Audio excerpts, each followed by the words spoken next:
segundo bate-papo que a gente está fazendo aqui esse ano. Semana passada falamos com o Arthur e com o Caio. A ideia é a gente trazer sempre alguém para, enfim, ajudar a gente a navegar um pouquinho nesse cenário. Para quem não me conhece, eu sou o Eduardo, sou um sócio XP, um dos líderes comerciais aqui do nosso Private. Eu tenho o prazer em estar com o meu amigo sócio e gestor da XPA, o Guilherme Anversa. O Gui é possivelmente um dos caras que mais conhece de alocação e de fundos de terceiros na indústria. E eu acho que a ideia é a gente fazer um bate-papo mais informal possível, trazer um pouco de luz aí para o que está acontecendo com os fundos. A gente sabe que muita gente está incomodada e está olhando performance recente de maneira muito crítica. Eu acho que a nossa ideia é tentar trazer um pouco mais de informação, tentar trazer um pouco mais do conhecimento dele e ajudar a gente a entender o que está acontecendo, principalmente tentando segregar, eu acho que em 2 blocos, né? Acho que os multimercados têm uma dinâmica peculiar própria e os fundos de bolsa também têm sua dinâmica talvez um pouco diferente, mas ainda assim bastante peculiar. Gui, eu acho que a ideia é essa. De novo, bem-vindo, obrigado. Vamos fazer isso de maneira mais informal possível. Enfim, é isso. Obrigado aí, vamos começar. Bom, vamos lá. Boa tarde a todos. Obrigado pela participação de todos vocês, mas ainda seguindo essa sequência de lives, né, já tive a oportunidade de estar com muitos de vocês aqui em alguns eventos presenciais. Vamos ver se agora em 2022 a gente começa a ter alguns eventos também em loco. Trouxe aqui alguns slides, tá? Acho que queria separar a nossa conversa hoje, começando sobre a indústria de fundos de ações, para a gente ver um pouquinho do momento atual dos gestores do mercado.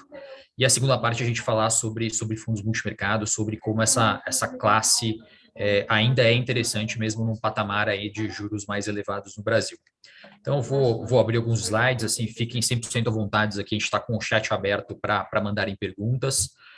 Começando aqui pela parte de bolsa, e aí deixa eu colocar tela cheia para vocês. Queria começar com um texto aqui, uma frase do Howard Marks. O Howard Marks aí, os principais investidores do mundo, e soltou agora nesse primeiro mês do ano a sua carta, né, o seu memo dos mais conhecidos do mercado, conhecido como Selling Out. Então, contando um pouco sobre processo de venda e desmontagem de posição.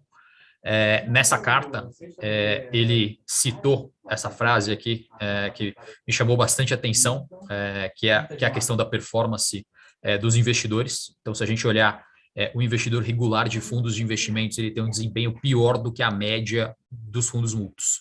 Gui, eu acho que não está passando, cara. Não sei se para mais alguém não está passando, para mim não está passando. Não está tela cheia aqui, não? Não está como tela cheia. A gente está vendo a atualização de fundos XPA. Não, deixa eu tentar de novo aqui. Eu acho que a gente vai ter que fazer na telinha pequena mesmo. Não tem problema, vamos lá. Deixa eu tentar aqui.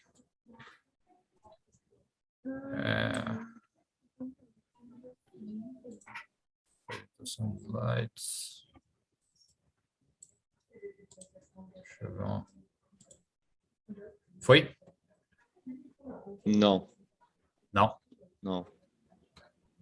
Cara, vamos assim que eu acho que só para... Nessa telinha pequena aparece? Tá aparecendo.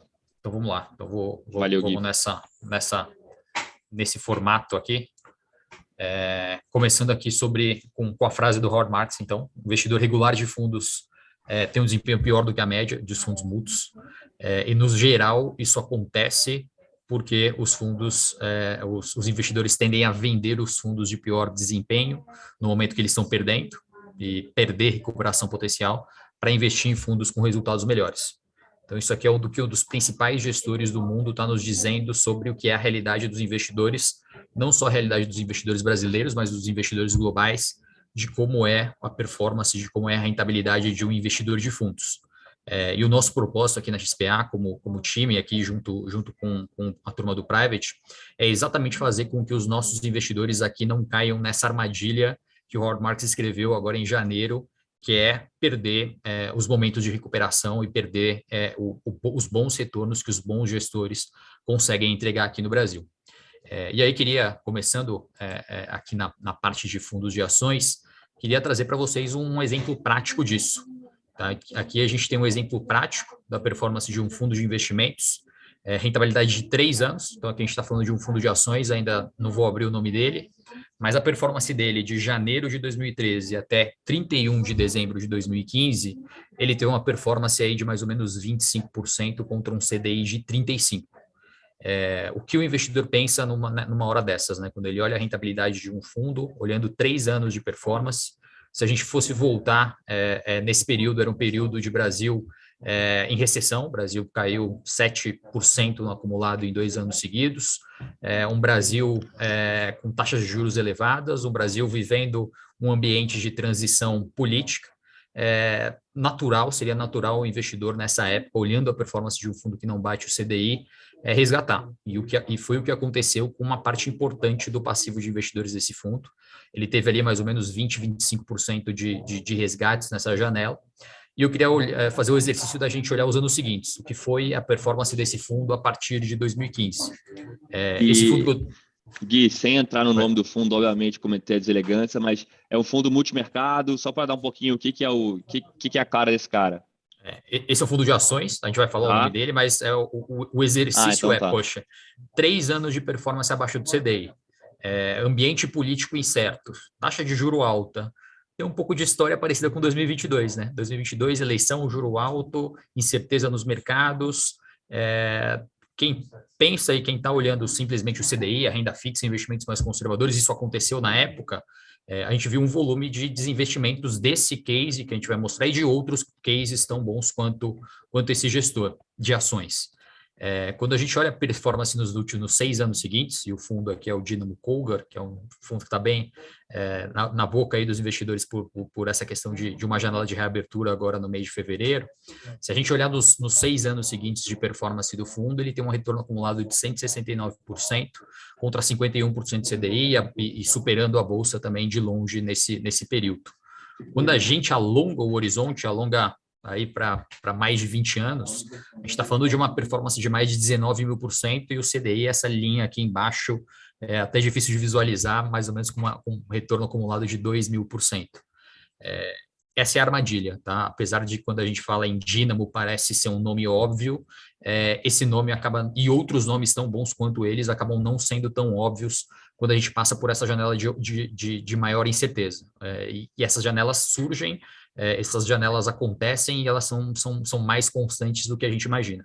O nosso desafio aqui como investidores, o nosso desafio aqui como investidores que estamos aqui para auxiliá-los, é exatamente não perder a boa rentabilidade desses bons investimentos por bastante tempo, por esse período prolongado, né? Quando a gente investe, quando a gente seleciona um fundo de investimentos aqui para o private, o nosso objetivo é realmente ter este investimento, ter essa posição por um período bastante longo. Trazendo agora um pouco essa realidade agora para os dias atuais, o ano de 2020 foi um mau professor, tá? E por que o ano de 2020 foi um mau professor para investimentos e fundos de ações? Quando a gente olha a rentabilidade até março de 2020, ele é no pior momento de drawdown do Covid, a gente vê que parte importante desses grandes gestores, né, aqui temos Absoluto, Atmos, Dynamo, Oceana, grandes gestores de ações aqui no Brasil, sofreram bastante nos 3 primeiros meses do ano, mas foram só 3 meses. Quando a gente olha a performance acumulada desses gestores, os fundos acabaram fechando o ano com uma rentabilidade positiva e bem positiva. Então, essa sensação, né, esse movimento de desvalorização dos fundos de ações no primeiro trimestre de 2020, de maneira muito rápida, deu a sensação de que a gente eventualmente poderia ter uma tolerância a risco maior do que talvez a gente tivesse. Porque na prática, quando a gente olha períodos de underperformance, esses períodos de underperformance desses grandes gestores de ações podem ser e foram mais longos do que 3 meses. A gente viu o case Dynamo no primeiro slide. E a realidade de 2021, e um pouco parecida com a realidade de 2022, E aqui a gente trouxe os fundos que são a maior concentração nossa aqui dos nossos investidores no private. Então, esses 7 nomes aqui, Atmos Absoluto, Constellation, Dynamo, Oceana, Sharp e Velt, eles correspondem aqui a 70% da nossa exposição em fundos de ações na XP Advisory. São fundos, e aqui a gente trouxe, nos últimos 10 anos, todos os anos que o Ibovespa teve uma rentabilidade negativa. Então, a gente olha 2021, 2015, 14, 13, 11, anos onde a Bolsa caiu, e a gente consegue ver que, exceto 2021, quando a gente olha 2015, 14, 13 e 11, esses gestores, de maneira geral, conseguiram defender de maneira bem substancial o movimento de queda do Ibovespa. 2021 foi um ano totalmente atípico. Quando a gente olha o nosso portfólio de grandes gestores de ações, esse portfólio caiu mais do que o Ibovespa. Nós tivemos 2 gestores aqui com uma performance negativa, mas levemente melhor do que o índice, né? Então, a Atmos caindo 9% e a Oceana caindo 4,78%. Mas a realidade foi uma realidade de 2021, onde parte importante dos gestores sofreram mais do que o índice. E quando a gente olha 2022, quando a gente olha primeiro mês de ano, é um primeiro mês de ano onde o Ibovespa já tem uma performance bem positiva, 6,76%. Aqui a gente traz os dados até o dia 28 de janeiro. E a gente ainda tem alguns gestores no campo negativo. Atmos menos 2,48%, Constellation menos 1,60%, Dynamo menos 0,34%. O que está acontecendo, né? Por que grandes nomes, por que esses grandes gestores não estão acompanhando a boa performance do índice em 2022? E por que eles sofreram mais? Porque eles tiveram uma queda maior do que o índice em 2021. Então, eu trouxe aqui alguns cases principais que fazem parte da carteira desses gestores. A dinâmica de gestão desses fundos é uma dinâmica de comprar empresas de qualidade, que tenham um potencial de retorno de longo prazo, empresas que são ganhadoras de market share nos seus determinados segmentos. E a característica desses gestores é uma característica de ter uma exposição pequena, mas não uma exposição tão relevante em empresas no setor de commodities. Diria que em 2022 esse é o grande setor que tem puxado a Bolsa aqui no Brasil, mas são gestores que realmente fazem esse trabalho de comprar empresas e carregar essas empresas por um período mais longo. A realidade é que a gente viu em 2021 foram cases como Natura, Notre Dame, Localiza, Renner, Mercado Livre, VEG, B3, XP, que tiveram quedas bem expressivas aqui no ano, e são 8 papéis aqui que eram posições relevantes na parcela importante na carteira desses gestores, e foram papéis que tiveram uma rentabilidade acumulada em 2021 menor do que o índice, né? Elas sofreram mais do que o próprio Ibovespa. Essa é a característica de investimento desses gestores, tá? Eles não estão mudando o estilo, eles não estão mudando a forma que eles investem. Realmente, o nosso portfólio aqui tende a ser um portfólio menos voltado a acompanhar o índice e muito mais buscar o fundamento dessas grandes companhias e a capacidade de geração de retorno desses gestores. Então, é natural que a gente passe por alguns momentos de descolamento do índice, isso já aconteceu em outros momentos, mas realmente 2021 e esse primeiro mês de 2022, o descolamento foi um pouquinho maior, mas a gente tem plenamente confiança nos nomes que a gente carrega aqui dentro do portfólio. Não houve nenhuma mudança expressiva de equipe, não houve nenhuma mudança de política, de forma de que essas casas fazem investimentos. A realidade é que a gente está passando aí por uma janela que, quando a gente olha aqui, desde julho do ano passado, uma janela bem negativa, e tão negativa quanto a gente viu no primeiro trimestre de 2020. Então, foi por isso que a gente fala muito do mal professor, que foi o ano de 2020, que foi uma recuperação mais rápida dos mercados. Mas a realidade, quando a gente olha os últimos 6 meses, a gente vê quedas numa magnitude muito semelhante do que a gente viu no ano retrasado. O nosso desafio aqui, o nosso propósito como investidores aqui na XPA, é montar esse portfólio de longo prazo. Aqui está a carteira com os nossos principais gestores, olhando um horizonte bem longo, horizonte de 10 anos. Um horizonte de 10 anos onde a gente teve enormes desafios aqui na política econômica brasileira, tivemos período de recessão, tivemos impeachment, tivemos greve dos caminhoneiros, uma série de eventos, e quem teve a paciência de selecionar e escolher esses bons gestores e carregar essa posição por bastante tempo aqui a gente está falando em 10 anos, a gente consegue ver um excelente excesso de retorno em relação aos principais índices de mercado, CDI, Bovespa, inflação, a gente colocou até o IPCA mais 6 aqui, que é o que é uma parte importante dos títulos de renda fixa estão pagando hoje em dia no mercado. Esses gestores conseguem gerar esse excesso de retorno em relação a esses principais benchmarks de mercado, e é por isso que a gente tem o conforto de carregar um pedaço do portfólio dos nossos investidores aqui no private, nessas boas casas, nesses bons nomes. É esse o nosso trabalho aqui. Entendo que é um período de underperformance, ninguém gosta de ter uma janela ruim de performance, mas na prática a gente já passamos por janelas mais longas de underperformance, e o caso que eu trago para vocês aqui foi Dynamo. Dynamo a gente viu 3 anos de underperformance em relação aos principais benchmarks de mercado. Será que valeria ter resgatado de Dynamo lá em 2015 e perdido todo o upside da estratégia nos anos seguintes? Então, acho que esse é um pouco do desafio de quem está investindo nesses grandes gestores de ações. O cenário macro é complexo, né? A gente vai falar, temos lives de política na próxima semana, mas o nosso trabalho aqui é realmente confiar nessa capacidade desses gestores de gerarem valor. Gui, deixa eu fazer uma pergunta aqui. Acho que o pessoal está tímido na pergunta, não começou, mas eu estava pegando os dados consolidados do final de 2021, salvo engano, a gente teve líquido de resgates, né, de saída dos fundos de ações, algo que não acontecia desde 2016.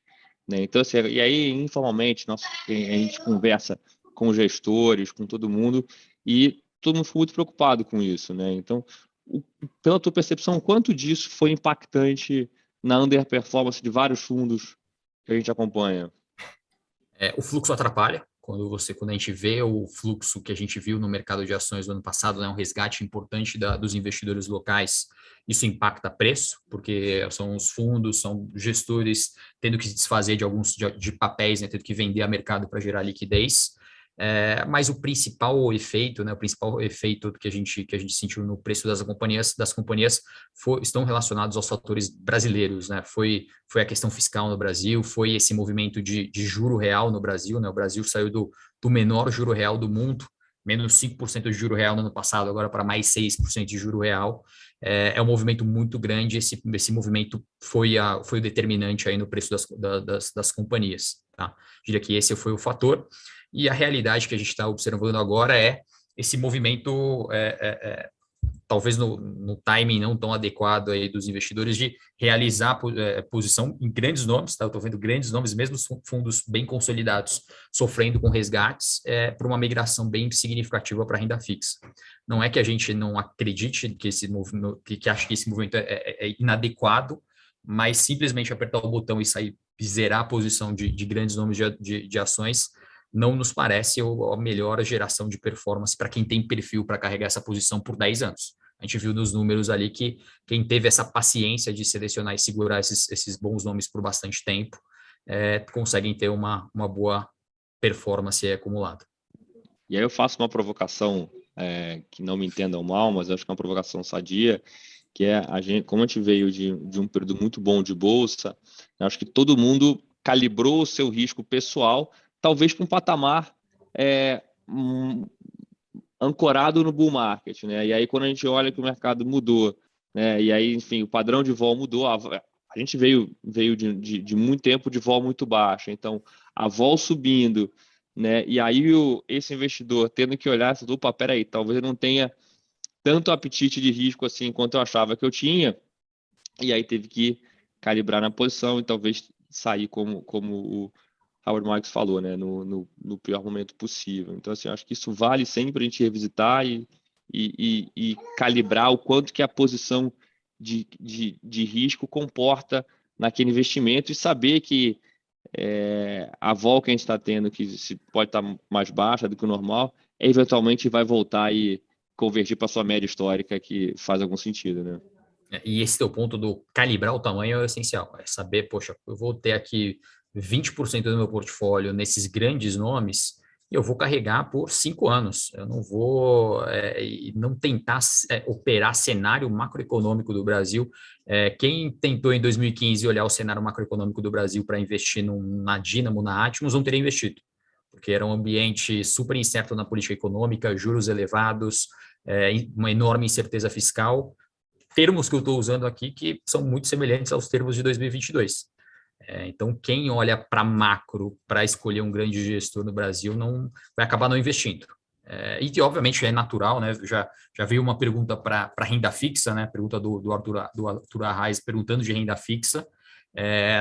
São coisas complementares, né?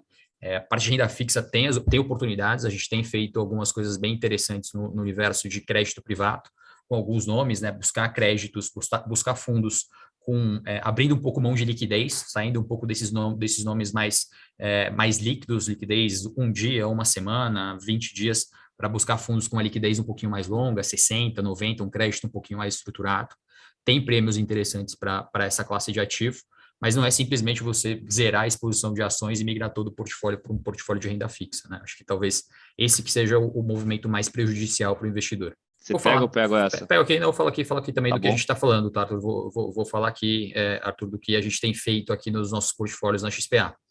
A gente trabalha com fundos globais dentro das nossas carteiras, é uma posição importante já há pelo menos 3 anos aqui dentro dos nossos portfólios. A gente aproveitou muito do movimento em março de 2020 para incrementar ainda mais a exposição de investimentos globais dentro das nossas carteiras. E o que a gente fez agora, nesses primeiros dias de 2021, foi reduzir um pouco a posição, tá? A gente continua exposto a temas globais dentro do nosso portfólio, mas a gente está com uma posição um pouquinho menor. Não estamos incrementando o risco em ações globais, mesmo após esse movimento mais forte de queda das bolsas, especialmente da Bolsa Americana. A gente tem algumas incertezas ligadas à política monetária americana, que fazem com que a gente prefira ter uma posição um pouquinho menor, mas gostamos, é super complementar ter ações globais em dólares, isso traz uma eficiência bem interessante para a nossa carteira. Vamos lá, vamos seguir, Gui? Vou para multimercados. Então, deixa eu abrir aqui a apresentação e colocar. Então, assim, enquanto o Gui abre, só para complementar o que ele falou, a pergunta do Arthur, né? A gente foca muito em asset allocation, né? Asset allocation é você ter uma pizza de ativos com alocação em ativos locais, renda fixa, então pré, pós-inflação, fundos, ações, investimentos alternativos, e a alocação offshore é uma alocação, acho que super importante para todo mundo há bastante tempo, né? A gente vem, para quem está nessa há mais tempo conversando com o investidor, a gente sabe que ao longo dos anos isso vem aumentando. Acho que hoje a gente tem muita facilidade para acessar FIDs, né, veículos de investimento locais, né, que te dão possibilidade de investir em temas que você não tem acesso no mercado local, seja porque o mercado não é profundo bastante, ou não é diversificado bastante, ou não é sofisticado bastante. Então, você consegue investir em classes de ativos e, principalmente, você diminuir ou mitigar um pouco o seu risco de moeda única de Brasil. Então, essa é uma coisa que eu acho que todo mundo deveria pensar em maior ou menor grau, de acordo com o seu perfil de risco também, tá? E vou juntar isso com a pergunta do Maurício Oliveira, a respeito dessa visão para ações globais. E aí eu vou usar um termo técnico de mercado, que é o que o Paulo Leme tem usado lá fora para 2022 para as bolsas globais, é que a gente é otimista para ações lá fora, mas o Sharpe das ações, de performance das ações globais, vai ser pior do que o Sharpe de 2021. O que significa isso? Que para você conseguir ter um bom retorno nessa exposição de ações globais, você vai ter um nível de volatilidade superior ao que foi a volatilidade de 2021. Então, 2022 vai ser um ano que a gente vai ter mais oscilação dos mercados globais. Ano passado, a Bolsa Americana subiu 27%, foi um movimento bem expressivo de valorização.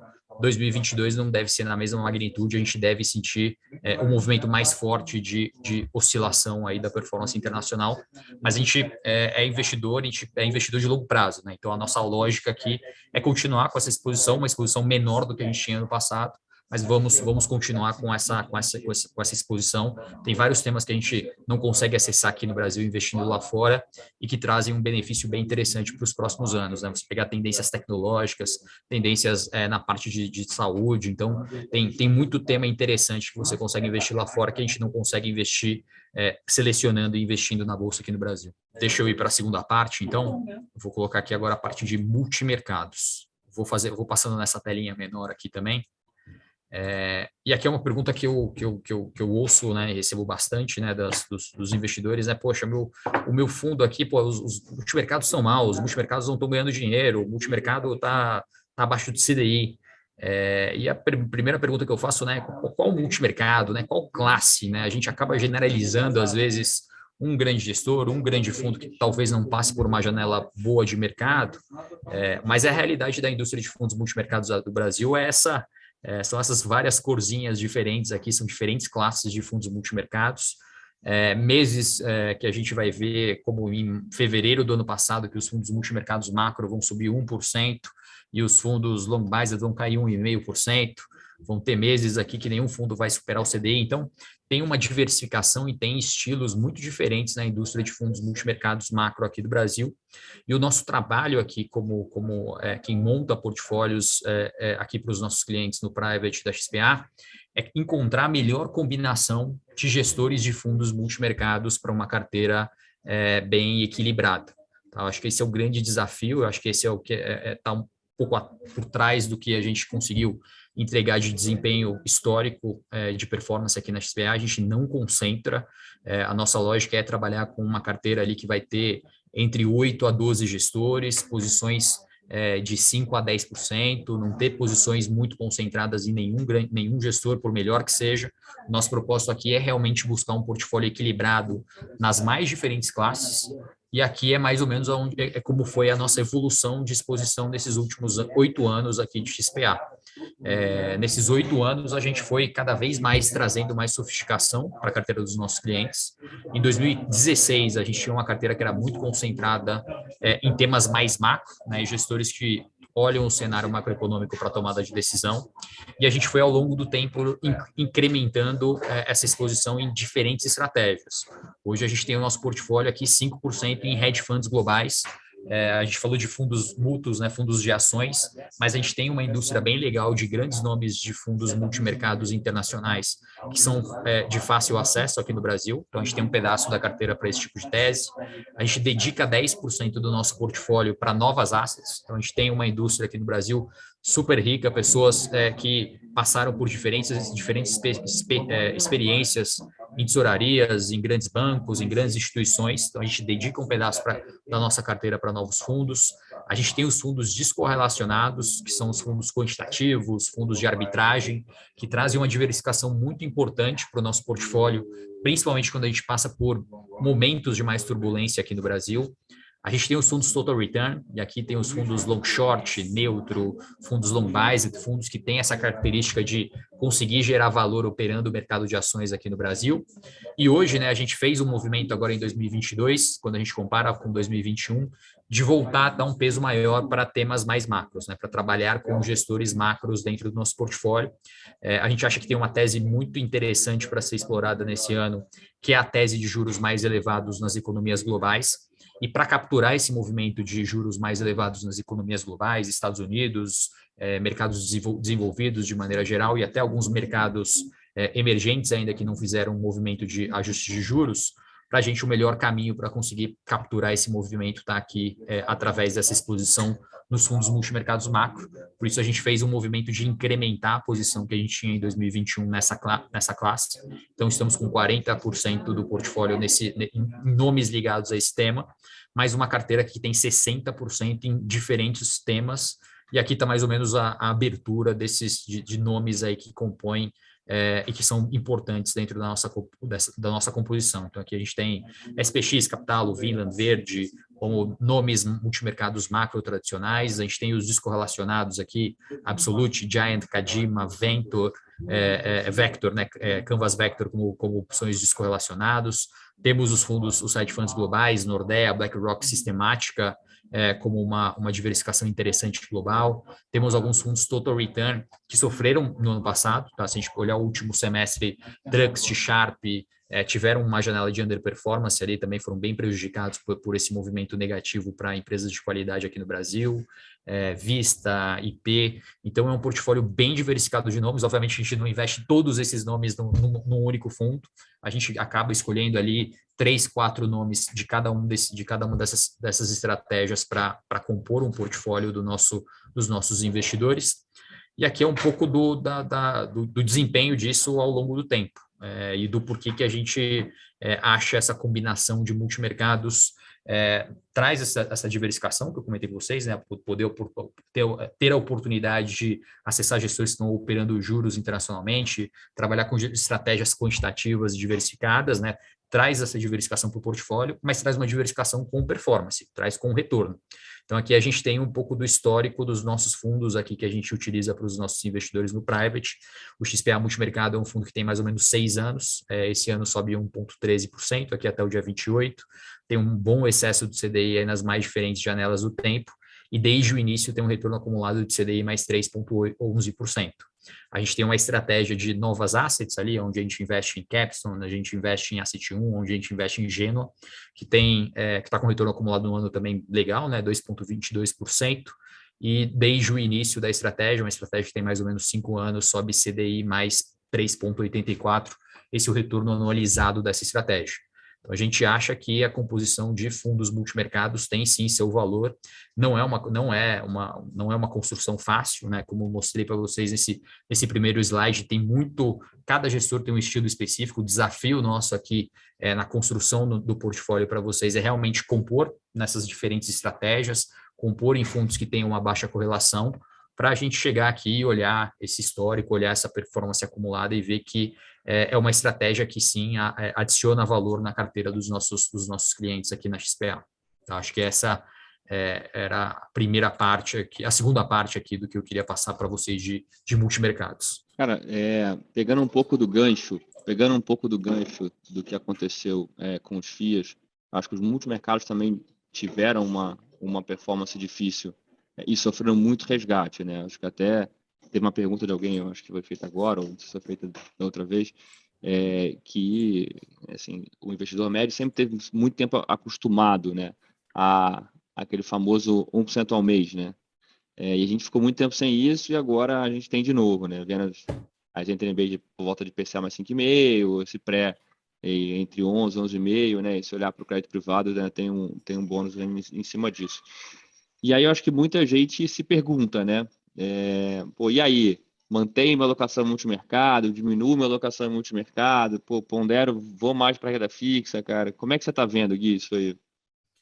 A gente fez um movimento na virada do ano para trabalhar com um pouquinho menos, tá? Mas ainda é uma posição importante. Aqui a gente está falando de 30% da nossa carteira investida em fundos multimercados. A gente fez o movimento de compor a nossa carteira com um pouco mais de renda fixa, com crédito privado, mas a gente continua com um peso importante da nossa carteira nessa classe de ativo. Surge muito a dúvida, né? Poxa, num ambiente de juros altos, será que faz sentido investir em multimercados? Queria falar para vocês que esses gestores estão acostumados a operar em ambiente de juro alto do Brasil, né? O juro baixo é exceção. O ambiente normal onde essa indústria está acostumada a operar é um ambiente de taxa de juros de 10, 15, 20%. É esse o universo que tanto os gestores de multimercados quanto os gestores de ações estão acostumados a operar aqui no Brasil. Não tem nada muito diferente do que eles estão habituados a operar. Tá? Claro que para quem tem a expectativa, né, dessa renda, desse 1%, desse 1,5% ao mês, multimercado ou ações não é o melhor caminho, tá? Não é o melhor caminho para estar exposto. Essa tem que ser a parcela de investimentos para mais tempo, né? Tem que ser uma parcela de investimentos que ature mais a oscilação de cota no mês a mês. Não tem como a gente ter essa maior previsibilidade de retornos mensais. Mas quando a gente compõe isso dentro de uma carteira que tem ações internacionais, que investe em crédito, que investe em bolsa, essa descorrelação que os multimercados trazem traz uma eficiência bem interessante para as carteiras. O ano passado foi um ano de muita dispersão, tá? Teve fundo multimercado que teve performance negativa, mas tivemos vários gestores também que subiram 10%, 15%, operando juros internacionais, operando commodities. Então, por isso que é difícil a gente generalizar, né? Os multimercados estão bem, os multimercados estão mal. Não consigo fazer essa generalização. Eu acho que tem caso a caso, tem especialista, tem o cara que é bom em commodities, tem o cara que é bom em operar juros Brasil, o cara que é bom em operar moedas. O desafio que a gente tem aqui é realmente encontrar esses especialistas em cada um dos mercados. E só para lembrar, né, assim, a gente compara várias situações, o investidor olha e fala, o fundo multimercado pô, foi bem, depois caiu, e a minha NTNB aqui está paradinha e está me rendendo meu IPCA enfim, o que quer que seja, né? E só lembrar, gente, que os fundos, sejam eles quais forem, tanto de ação quanto de mercado, por lei, eles têm a obrigação de marcar todos os seus ativos a mercado, né? E vários ativos de renda fixa são marcados na curva do papel. Então, se você comprou aquele papel a IPCA mais 5 e você carregar ele até o vencimento, né? É uma linha reta que vai levar você até o IPCA mais 5. Na realidade, esse ativo, ele oscila bastante, né? Então, ele tem risco de mercado também, né? Então, quando o juro abre, esse papel cai, quando o juro fecha, quando o juro cai, né? Esse papel ganha mais valor. Então, é uma volatilidade que você está vendo na cota, né? E o outro que você não vê. Normalmente você não vê, né? Na maioria dos lugares você tem esses papéis marcados na curva do papel. Então, só para a gente lembrar que a gente está comparando, às vezes, duas coisas bem diferentes, né, Gui? Exatamente. E se você for vender essa NTNB, provavelmente você vai ter uma marcação, dependendo da taxa, obviamente, mas se vender num período ruim de mercado, tem impacto negativo para a carteira. Não, quem comprou uma NTNB no começo do ano passado e vendeu no final do ano passado, perdeu um bom montante de dinheiro aí, cara, com alguma certeza. Queria abrir para mais perguntas, vamos ver Ficou mais quem tem uma aqui. pergunta anônima aqui. Anônimo, Eu vou responder o seu anônimo. Obrigado ao seu anônimo pela pergunta. A parte, esse ponto, né, da quantidade de gestores. Você falou alguma coisa? Não. Eu passo só para você ler a pergunta, se você quiser eu ler aqui, mas só para ler, porque eu acho que Ok. nem todo mundo está vendo, né? Então, boa tarde. Ter tantos fundos numa carteira não faz com que o portfólio tende à média da indústria. E aí, respondendo esse ponto, é exatamente por isso que a gente olha estilos. Se a gente fosse comprar simplesmente vários gestores que fazem a mesma coisa, a gente estaria fazendo o que a média da indústria faz. Mas a nossa lógica aqui é uma lógica de encontrar os especialistas. Qual que é o especialista em operar modelos quantitativos na parte de multimercados? Qual que é o especialista em operar renda fixa aqui no Brasil? Por isso que a gente acredita nessa metodologia de fundos que a gente montou aqui na XPA. A gente realmente não comprar, a gente não vai comprar 50 fundos dentro do portfólio, mas se selecionar ali de 2 a 4 bons nomes em cada um dos estilos que a gente acha dos melhores, ali os 5 estilos que a gente opera, parece e tem se mostrado bastante eficiente aí para as carteiras. O desafio é esse, é conseguir segregar os gestores nos mais diferentes mercados que eles operam.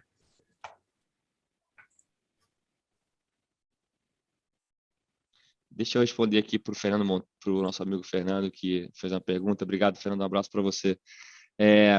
A pergunta dele é: tendo em vista o ano de eleição e a instabilidade política interna, qual o percentual aconselhável para a diversificação do portfólio a ser aplicado no exterior?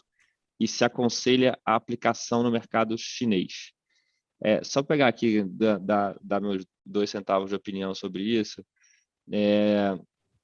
Acho que, primeiro, o percentual aconselhável no exterior, acho que depende muito de investidor para investidor, né?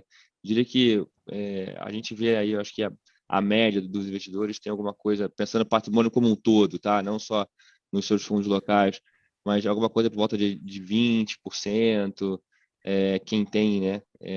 20 a 25%, isso vem crescendo, tá? Acho que a gente tem, se a gente olhasse 5 anos para trás ou há 10 anos atrás, acho que você tinha menos gente e a média era menor, né? E aí eu acho que o efeito do juro baixo trouxe um benefício muito grande para a gente conseguir diversificar mais.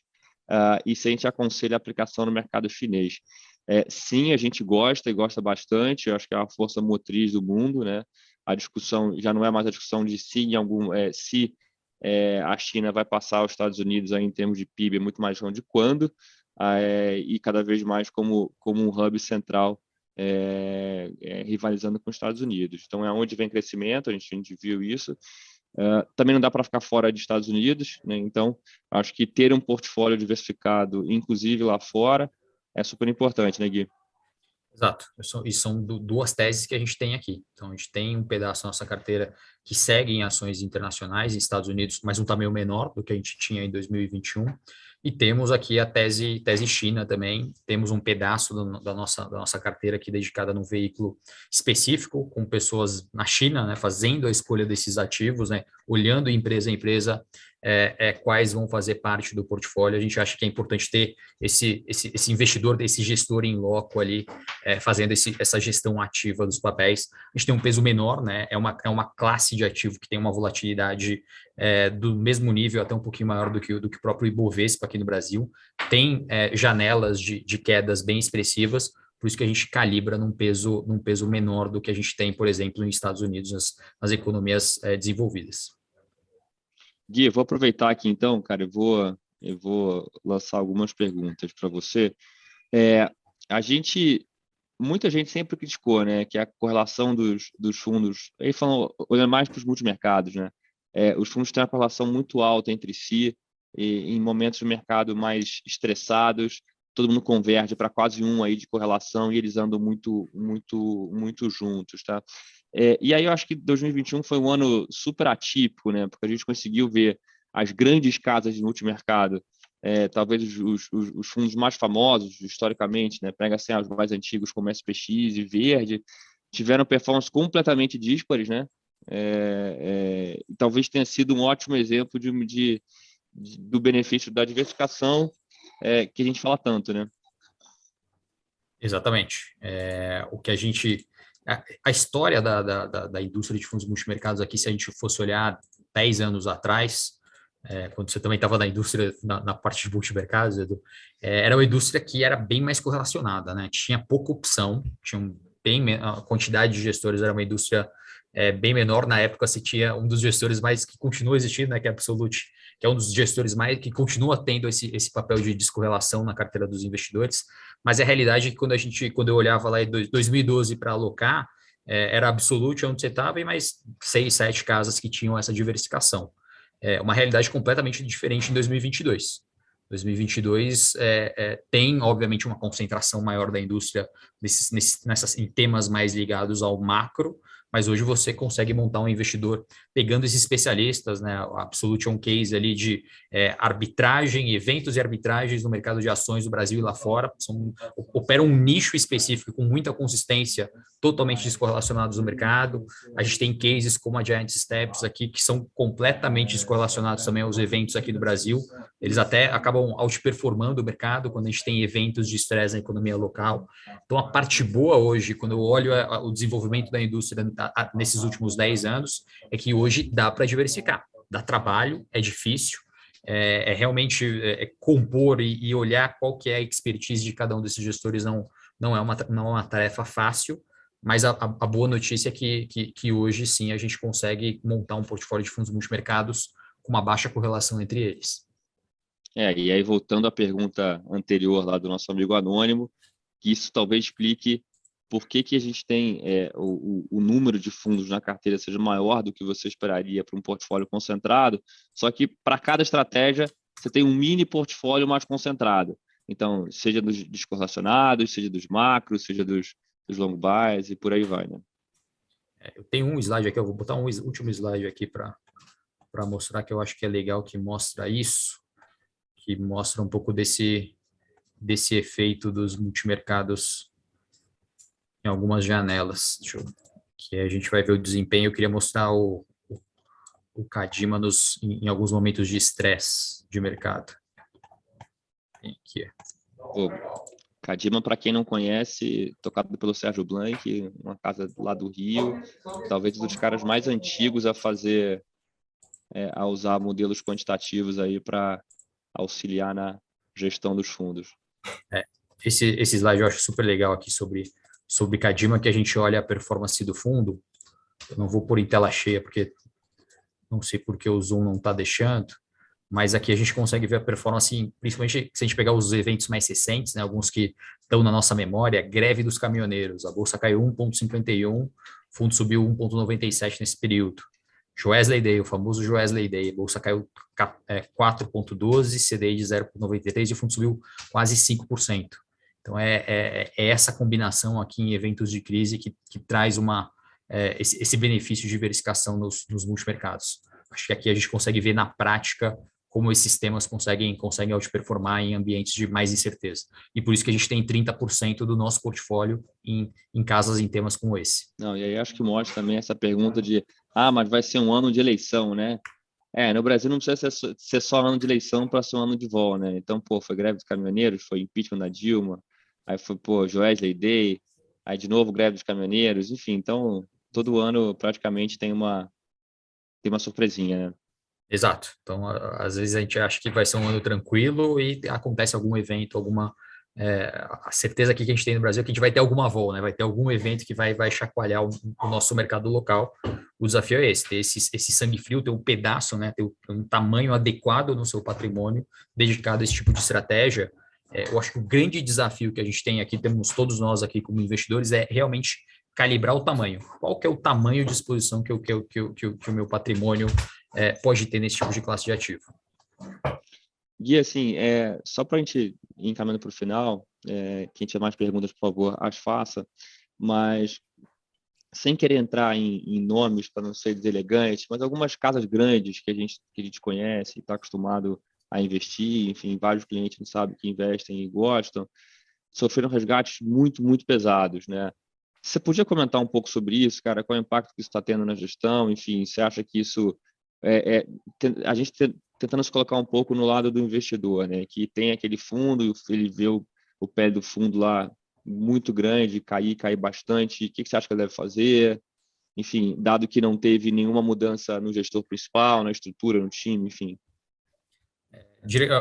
É o que a gente tem mais gastado tempo olhando aqui, tá? Tenho olhado até antes de olhar a performance, eu olho a evolução do AUM do gestor, mas é natural, tá? Isso é na prática, isso acontece com o Dynamo, isso acontece com o Atmos, isso acontece com a SPX, isso acontece com a Capitalo, aconteceu com os grandes, com várias outras gestoras do Brasil. A gente acaba sendo muito travado no ano calendário. A gente olha 31 de dezembro, foi bem, foi mal. O Howard Marks escreveu isso. A gente olha a performance, está indo mal, a gente resgata.